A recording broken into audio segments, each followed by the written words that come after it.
Assalamualaikum. Welcome back to our channel, True Courtroom Stories. In the start, kindly subscribe our channel, like and share with friends, and this is the episode 112 of True Courtroom Stories, researched by Mr. Zahir Ahmad Mir. Okay, so we have a really fascinating set of notes from our listener I today. really do. So let's unpack this deep dive. Our listener has provided notes focused entirely on the jurisprudence of minority protection.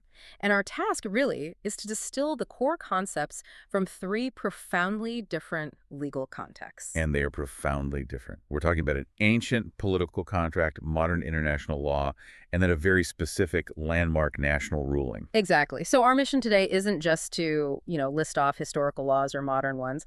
It's about understanding the single foundational legal reasoning, the ratio, as it's called, that connects all of them. Right. We're synthesizing material that spans millennia and continents. We're trying to connect the dots between ancient Islamic law, specifically the Charter of Madinah, Right. and then jump forward to modern international standards, or what the notes call global jurisprudence, things like the ICCPR, and then bring it all home with a landmark 2014 ruling from the Supreme Court of Pakistan. It's a huge scope, Yeah. but it's really a study in how a legal idea can evolve and show such incredible resilience. It is. And the whole thing, the entire discussion, really hinges on one powerful core principle that the sources provide. It's a phrase that acts as the philosophical and legal backbone for this whole conversation, no matter what era or what governing system we're talking about. And that phrase is majority power must not crush minority rights. That's the one. That ratio, as you called it, is the essential legal constraint. It's like the immovable object that's specifically designed to temper the otherwise irresistible force of a functioning democracy. Right. Without it, the whole system, you could argue, loses its legitimacy. And this is where we move from just theory to, practical application. This deep dive isn't just a review of legal history. It's a really detailed study in how diverse societies, under very different regimes, manage difference and power. And they do it to ensure that knowledge, diverse cultures, and just basic human dignity are not merely tolerated, but are actively preserved and protected. Even when a group completely lacks the demographic leverage to do it for themselves at the ballot box, the implications of that for modern governance are, they're massive. Absolutely massive. So let's start right there. Let's dedicate some real time to this core philosophical and legal ratio. That phrase, majority power must not crush minority rights. It sounds simple, but it's deceptively so. Yes. For our listener, we should be clear. The ratio is the essential argument. It's the core legal reasoning that an entire judgment or a law is fundamentally built on. And this principle is, at its heart, the fundamental safeguard needed in any pluralistic society that wants to survive long term. And to really get it, we have to first explore what it even means for majority power to act. When we talk about this in legal theory, we're not usually talking about an explicit, sudden, violent act. Yeah. Although that certainly happens. Right. It's often more subtle. It's much more subtle. Yeah. The greatest threat often lies in the pervasive dominance that's exercised through the very mechanisms of democratic governance and social structure. You're talking about things like institutional inertia and legislative control. Can you give us a more detailed picture of what this subtle crushing actually looks like in the real world? Sure. Imagine a state where, say, 95% of the population shares the same language, the same religion, the same historical background. Okay. Now, every law, every public holiday, every decision about the school curriculum, every single bureaucratic regulation, what you could call the default setting of the state, is automatically aligned with that 95%. Naturally, yeah. The crushing happens when that system, which is perfectly designed for the majority, fails to make any accommodations at all for the remaining 5%. It's not necessarily a targeted attack. It's more like death by 1,000 bureaucratic cuts. So the crushing often isn't even about deliberate malice. It's just the inevitable side effect of majoritarianism when it's left completely unchecked. Exactly. It's when a legislative body, which is democratically elected by the majority, decides to, for example, allocate 100% of educational resources to the majority language. They're not passing a law saying you can't speak your language. No. But they're effectively choking out any minority language schooling just by making it economically impossible to sustain. And that's the critical legal danger here. This is where the principle becomes the necessary counterpoint to democracy itself. Democracy, by its very definition, is the rule of the majority. It's founded on one person, one vote. It is. But if that rule is absolute, if it has no robust constitutional or legal checks designed specifically to protect the vulnerable, it inevitably slides into what philosophers, people like Alexis de Tocqueville and John Stuart Mill, they called it the tyranny of the majority. And that concept, the tyranny of the majority, is frankly terrifying because it suggests that the very tool that we designed to ensure political fairness, the ballot box, can become the main instrument of oppression or systemic marginalization. It can. So how does the legal framework even justify overriding the expressed will of the majority? That seems like a fundamental contradiction. Well, the justification is really rooted in the idea of the social contract. There are certain fundamental rights, the right to life, to identity, to conscience, that are considered non-negotiable and inherent. Okay. The law's job is to provide an institutionalized fortress for those rights. The ratio dictates that the fundamental vulnerability of minority groups has to be compensated for by legal mechanisms. Because their vulnerability is rooted in that lack of demographic leverage, Yeah, right? precisely. A religious or ethnic minority simply cannot outvote the majority on issues that are critical to their cultural survival, like protecting religious practices or getting fair access to public funds. The numbers are never on their side. So it's like acknowledging that even a perfect democracy needs an emergency brake. The ratio is that brake. It steps in and says, no, certain core rights, specifically those needed to maintain a group's identity, are non-negotiable. They are resistant to a simple legislative vote, regardless of the count. And that's exactly why the legal protection has to be so robust. It's often enshrined in a constitution or through high-level judicial interpretation, which makes those specific rights really resistant to easy political change. The law has to be an active mechanism, not just a passive rulebook, to manage these unequal power dynamics you always find in a diverse society. Let's spend a bit more time on this. Can we map out the different, often systemic forms of clutching that we see globally? I want to go beyond the obvious things like violence or direct legal suppression. Absolutely. A really pervasive form is control over the national narrative. And this happens primarily through the public education curriculum. How so? Well, if the state mandates a curriculum that exclusively celebrates the history, the literature, and the religious stories of the majority group, the minority group's history is effectively erased from the public record. Right. This subtly tells minority children that their heritage and their culture are, at best, peripheral to the national identity. And it forces them towards assimilation just to gain legitimacy. That's a powerful one. Yeah. A more practical everyday example I can think of is in bureaucracy, specifically language requirements for accessing government services. Yes, a classic example. If every single official form, every legal proceeding, every application for a public service like healthcare, welfare, or a judicial appeal is only available in the majority language, that structurally bars linguistic minorities from full participation in civic life. They're functionally marginalized by bureaucratic default.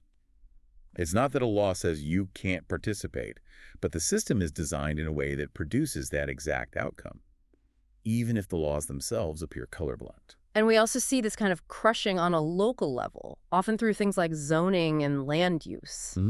Think about a religious minority that's trying to build a mosque or a temple or just a cultural center in an area that's predominantly inhabited by the majority. You see this all the time. All the time. And restrictive zoning regulations, which are often framed very innocently as concerns over traffic flow or historical preservation or neighborhood character. Right. Always neutral sounding reasons. Always.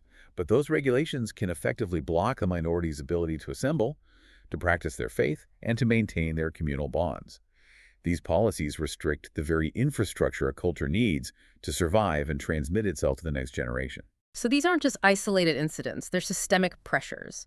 And they seem designed, whether intentionally or not, to make the minority culture unsustainable in the long term, pushing them toward assimilation. That's the key. The majority's culture is self-sustaining just by its sheer weight of numbers and institutions. But the minority requires affirmative protection to survive. Which brings us back to the ultimate conclusion of the ratio. It does. The law must serve as an active shield. It demands more than just passive tolerance, more than just saying we won't bother you. It demands active recognition and sometimes resource allocation. If the law merely allows the majority to proceed without any constraints, minority rights are eroded. Not by a malicious law, but by natural social, economic, and demographic forces.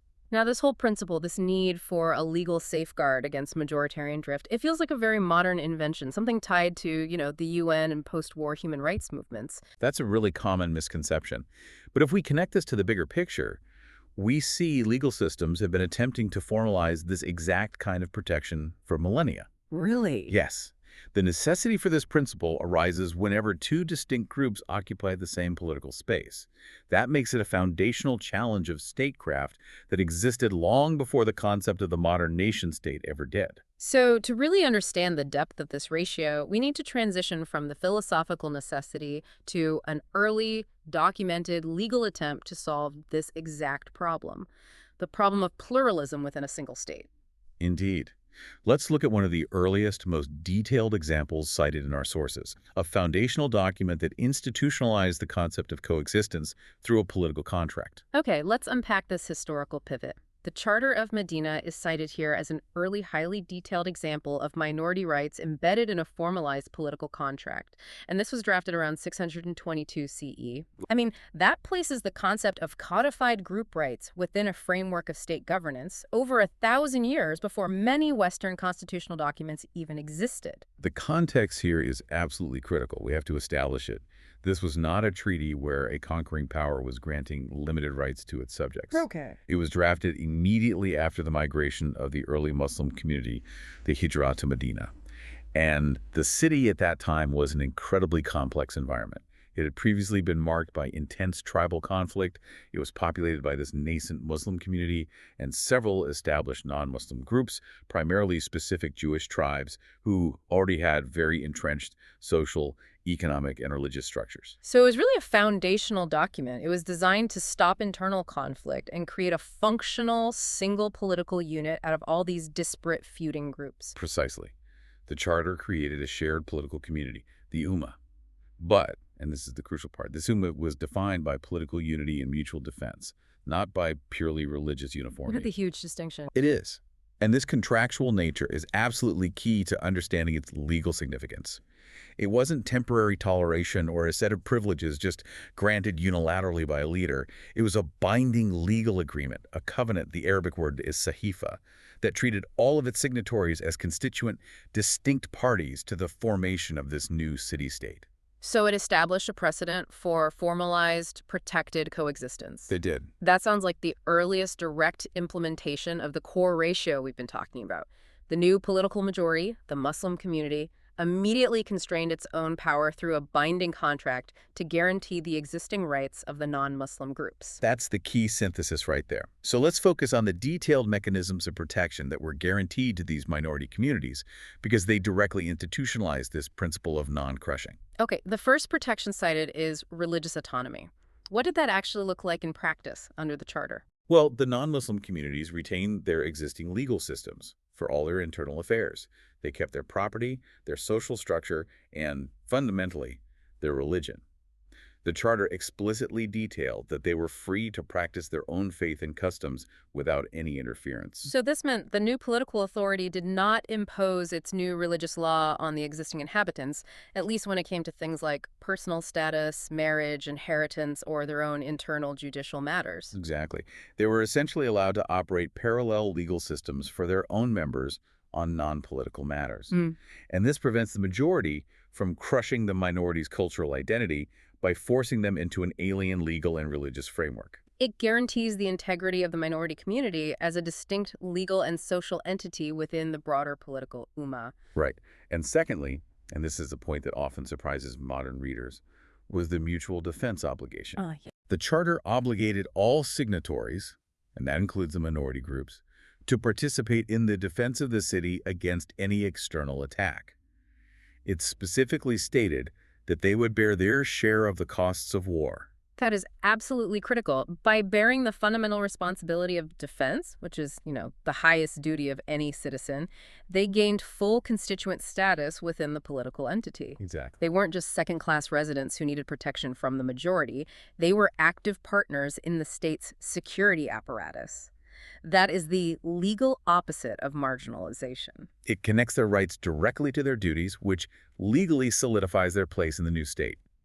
If the majority tried to sideline or oppress them, it would be violating the terms of the contract and jeopardizing the shared security framework. The minority's contribution to defense was an indispensable part of the overall agreement. Okay, and the third crucial detail you mentioned was fiscal independence. This was articulated by the principle that each group bore its own expenses. Explain the legal significance of that clause in preventing political dominance. Well, at the end of the day, control over finances is ultimate political control. Mm-hmm. If the majority controlled the purse and budgeted for the minority's needs, they could easily use that leverage to enforce assimilation. They could decide to only fund schools that teach the majority culture or only institutions that conform to the majority's religious views. So by ensuring the minority groups were financially autonomous, responsible for their own internal costs, including their defense contributions, the charter prevented the majority from controlling them through fiscal pressure. They maintained a kind of economic sovereignty, specifically so they could support their own cultural and religious infrastructure, free from the budgetary whims or pressures of the majority. That's fascinating. This triple mechanism, legal and religious autonomy, a full defense partnership, and fiscal independence, it shows a really early, sophisticated legal attempt to stabilize a pluralistic society by binding the power of the nascent majority to a covenant. It was protection framed not as charity, but as a binding, enforceable political necessity. So what does this historical text really mean for our listener who's trying to analyze 21st century jurisprudence? Well, it demonstrates that the core ratio, this idea that stable governance requires the majority to actively limit its own power, was operationalized very early on. The stability of the anima in Medina depended on ensuring the political majority did not erode the pre-existing rights of the non-dominant groups. It provides a historical, contractual template for modern concepts of constitutional minority rights. And this lineage of thought, then, from a localized treaty based on political necessity, it really sets the stage for global legal thought. So how did this contractual idea evolve into a universal concept, one that's enforced by international bodies, moving beyond a specific geopolitical context? That transition is the next step. It takes us from the specific city-state to the entire global community. And it demonstrates how legal systems tried to universalize protections that were previously reserved for these kinds of localized contracts. All right, so let's make that jump. Moving forward in time, what our sources call minority rights jurisprudence encompasses this vast landscape of international treaties, declarations, and the growing body of international case law. And it's all aimed at standardizing protection. So this is basically the institutionalization of the Medina philosophy, but on a universal scale. It's an attempt to bind all states, regardless of their internal politics. That's a good way to put it. Let's quickly trace the development here. The earliest 20th century attempts were, from what I understand, pretty inadequate. They were focused only on specific states after World War I, correct? Yes, there were obligations that were imposed on certain states, often newly formed ones, and they were usually tied to diplomatic recognition. They completely lacked universality, and they relied very heavily on the political will of the major powers. But the big philosophical shift came after World War II. It had to. The scale of the atrocities, particularly those that targeted minorities, made it crystal clear that minority protection could not be relegated solely to internal state politics. It demanded global oversight and universal standards. And the key document that really elevated this principle to a universal standard was? That would be the International Covenant on Civil and Political Rights, the ICCPR, which was adopted in 1966. Specifically, its Article 27 is the cornerstone of contemporary minority rights law. And what does it say? It explicitly states that persons belonging to ethnic, religious, or linguistic minorities shall not be denied the right, in community with the other members of their group, to enjoy their own culture, to profess and practice their own religion, or to use their own language. That one seemingly simple sentence elevates the core protections we just saw in the Charter of Madinah: culture, religion, language. It elevates them to a universal, treaty-based obligation for any state that signs it. It does. So what are the core specific rights that are protected globally today as recognized by the UN framework? Let's try to break down the four main categories. Okay, the first category is foundational. It's known as the right to existence and non-discrimination. Okay, so basic physical security and legal equality. Exactly. States have an affirmative duty to protect members of minorities from violence and to ensure they are treated equally before the law. This is the baseline defense against the most aggressive and immediate forms of crushing, ensuring there are no discriminatory policies in areas like employment, housing, or access to justice systems. This sounds a lot like standard human rights, freedom from harm. But the next categories are where the specific minority protection mechanisms really start to kick in, and they address cultural survival more directly. That's right. The second category is the right to identity. This is the protection of language, religion, and culture.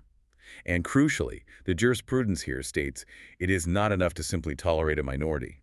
The state must recognize their right to maintain their distinct identity without official pressure to assimilate. So what does that mean in practice? It means respecting religious holidays, protecting sacred sites, and fundamentally respecting the use of their mother tongue in communal and private settings. I see the direct connection back to the Charter's religious autonomy. Okay, the third category addresses the institutional framework that's necessary for cultural transmission. That is the right to association.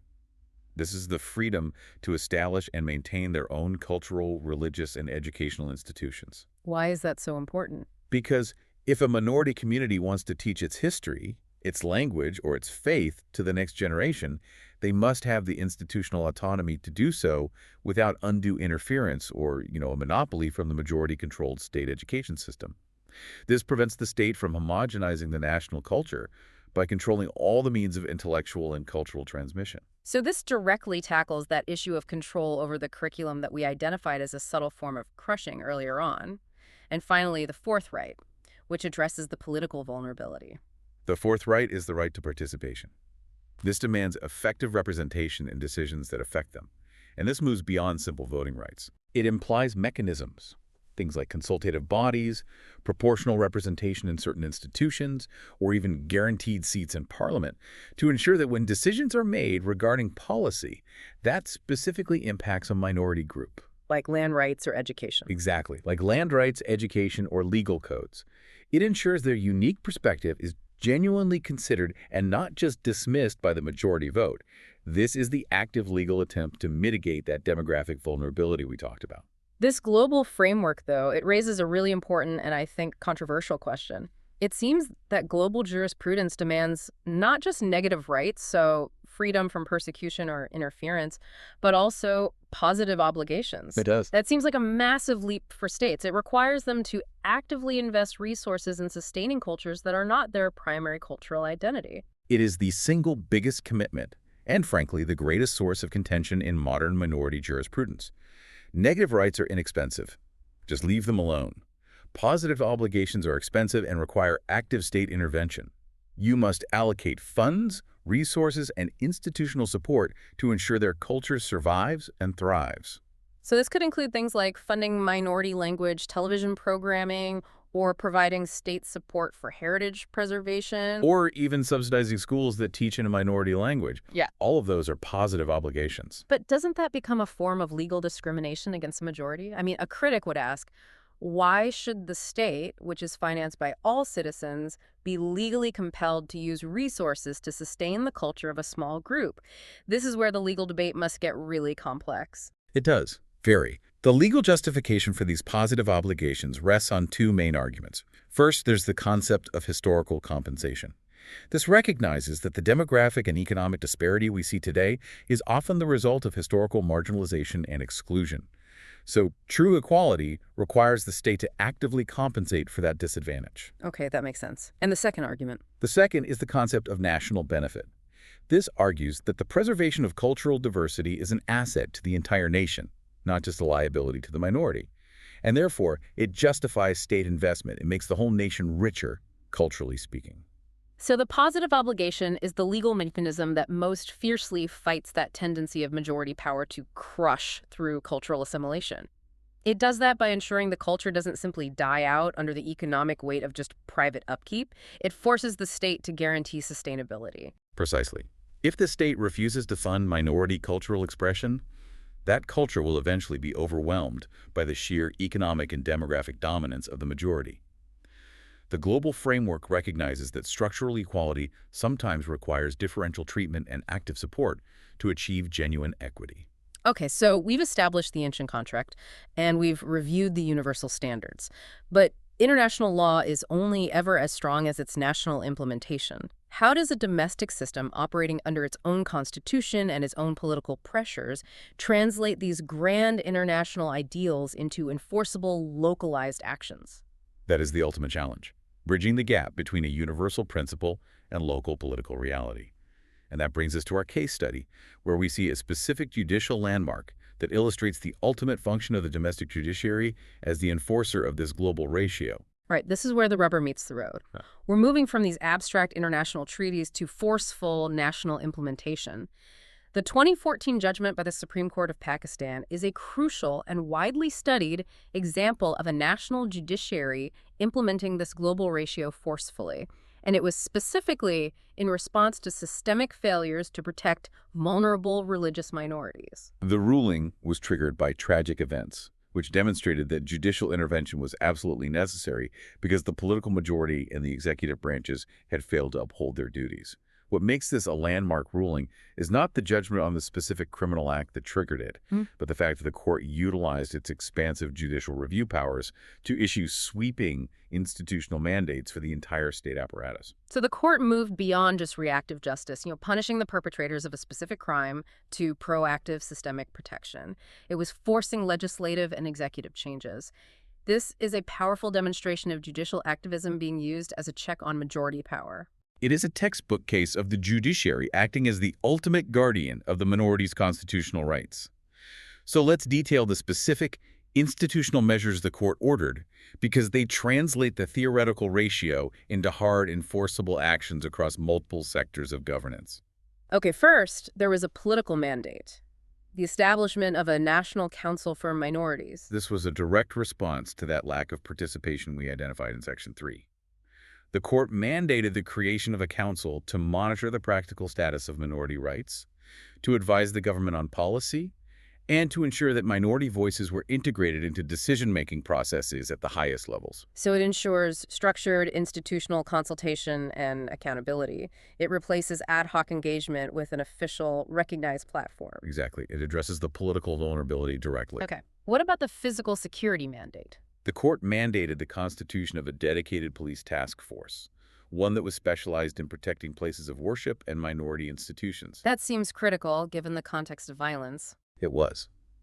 By ordering a specialized, dedicated force, the court was acknowledging that general law enforcement might lack the incentive or the training or even the capacity to protect vulnerable religious sites during periods of high communal tension. So this task force serves as an active, state-backed guarantee against persecution and targeted violence, which is the most aggressive form of crushing there is. It imposes a positive obligation for physical protection. Absolutely. Then the third mandate addressed the long-term systemic issue of prejudice and cultural acceptance: education. What did they order? The court directed the government to ensure the inclusion of material promoting tolerance, interfaith harmony, and minority rights in the national school curriculum. Wow, so that's using the state's most powerful tool for cultural transmission, the public education system, which is typically controlled entirely by the majority, to actively foster inclusion and combat prejudice. It forces the majority to learn about the rights and the history of the minority. It mandates a positive shift in the national narrative. Instead of passively allowing the crushing influence of the majority culture to dominate the curriculum, the judiciary ordered a positive obligation to actively teach respect for pluralism and human rights. This targets the very root cause of systemic discrimination, which is ignorance. And finally, the court also addressed its own system, didn't it? Directing the setting up of special benches to hear cases involving minority rights violations. Yes, and this was to ensure expedited justice and specialized knowledge. Cases involving minority rights are often incredibly complex. They require a deep knowledge of constitutional safeguards, religious law, and international human rights standards. By dedicating special judicial resources, the court ensured that these vital cases would not languish in the system or be adjudicated by judges without adequate specialized training. It prioritized the issue, signaling its constitutional importance. This raises a fascinating legal argument, though. We've established that the majority, or at least the political branches, had failed, and that's why the court had to step in. But for a critical listener, why is this massive level of judicial activism, where an unelected body is ordering the executive and legislative branches to spend money, rewrite curriculum, and form new task forces, why is that justified in a democratic state? That is the essential legal tension of this entire ruling. The justification rests on the concept of constitutional fidelity. Okay. The court argued that when the democratic branches, the legislature, and the executive fail to uphold the fundamental, non-derogable constitutional guarantees that are provided to minorities, they are themselves violating the social contract. The judiciary, then, as the ultimate interpreter of the Constitution, must step in to restore that balance. So the court isn't creating new law, in its view. It's enforcing the higher fundamental law against the temporary political will of the majority. So the judgment is a powerful affirmation that the judiciary can and must act as the ultimate check when the political majority fails to fulfill the mandate of the core ratio. It demonstrates the principle in action, creating these enforceable systemic mechanisms across all arms of the state. And if we connect this to the bigger picture, the 2014 ruling really shows the perfect lineage of this legal principle. The ancient political contract of Madinah established the necessary protection. That principle informed the universal binding standards of global jurisprudence, and those standards were then translated into mandatory detailed domestic law by a national judiciary. All of these elements reinforce that singular enduring ratio that power must be constrained to guarantee rights. It is truly the ultimate legal blueprint for managing pluralism across time and across different systems. So we've taken a comprehensive deep dive. We've synthesized 3 distinct legal sources spanning over 14 centuries and radically different cultural contexts, for the political compacts of 7th century Arabia, to the universal human rights standards codified after World War II, to the forceful judicial mandates of 21st century South Asia. And despite all that variety. Despite all of it, all 3 arrive at the same critical legal conclusion. And that conclusion is that the stability and the integrity of a state is not measured by its raw political power or by the freedom of its majority, but by its capacity and its commitment to prevent the domination of the majority over the fundamental institutional rights of the minority. And this structure, this analysis, give you, the listener, the essential tools to analyze current events regarding group rights with some real historical depth and legal rigor. Right. So whenever you read a headline about educational policy or security task forces or constitutional amendments relating to any minority group anywhere in the world, you can now recognize the legal and philosophical foundations that are at play. You know that those rights are not just favors being granted by a benevolent majority. Exactly. They are codified elements, essential to the social contract, that date back to the earliest attempts at political organization. That's a really powerful takeaway. Recognizing that this legal principle is thousands of years old elevates the discussion from, simple day-to-day politics to something more fundamental about statecraft itself. And this raises an important question, I think. It's the one that really defines the future of this whole area of jurisprudence. While legal frameworks and judicial activism can successfully outline how to protect minorities institutionally, the enduring generational challenge is shifting the societal view, the cultural perception. Moving beyond just mere compliance with the law. Exactly. The challenge is moving past merely seeing minority rights as a necessary legal burden, a grudging concession, a compliance headache, or a political vulnerability, and instead viewing them as an irreplaceable source of national strength, of cultural vitality, and of systemic resilience. That's a huge shift in mindset. It is. A truly strong and cohesive nation is one that sees its internal differences, not as liabilities to be managed or assimilated, but as assets to be actively celebrated and legally preserved. This, I think, is the profound challenge for the next generation of law and politics. Some for you to mull over. Thank you for providing the source material for this deep dive into the jurisprudence of minority protection. Until next time.